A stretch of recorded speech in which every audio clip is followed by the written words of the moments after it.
Assalamualaikum warahmatullahi wabarakatuh. Hello everyone. I hope all of you in good condition today. My name is Dwi Wanda Septiyanti with name Z1A021006. Today I will present about the English morphology and I will convey about the composition of the early modern and modern English vocabulary. I hope all of you enjoy this video and you can listen very clearly. In this video, I just discussing about the early modern English cultural scene that is the first material in this chapter. This is the content that we'll discuss today. Firstly, I will discuss about the beginning of early modern English, and second, how the endpoint of early modern English. Next is the early modern English that changed to literacy are very fast, and lastly, will about the difference between middle and early modern English. The first is the beginning of early modern English. Early modern English began sometime during the second half of the 15th century. The Norman invasion of 1066 for Middle English can be taken confidently as boundary between Middle and Early modern English with the language change that occur chronologically. The most notable among this era is the introduction of the printing press by Sir William Caxton in 1476. Another historical event with the beginning of early modern is the discovery of the New World in 1492.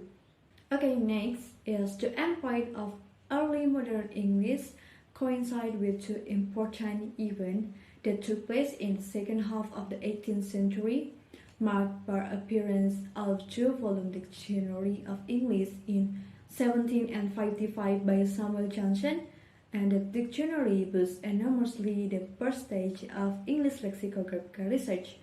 It was the first dictionary to use quotation, and it contributed more than any other 18th century work to establishment of spelling standard.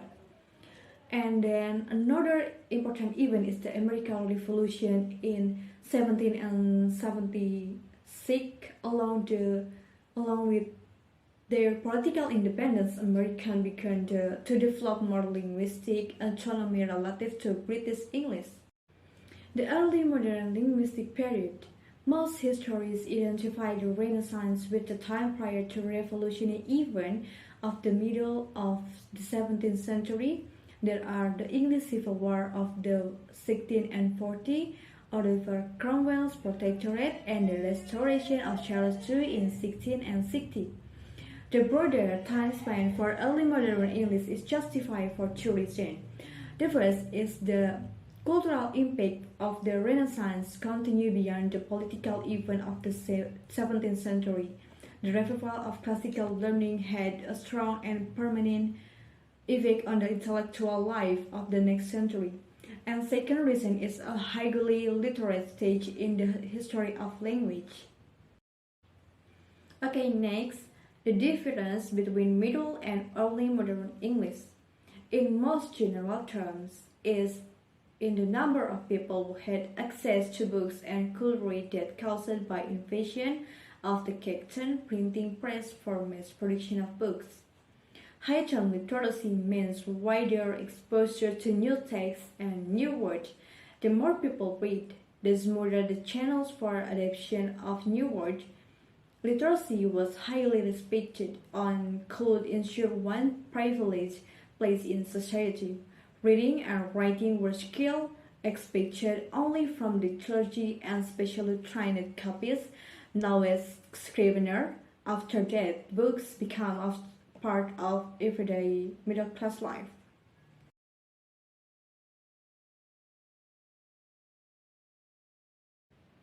Okay, I think enough from me. I hope all of you understand with my explanation. Thank you for your listening and watching this video. I'm sorry for my mistake and wassalamualaikum warahmatullahi wabarakatuh.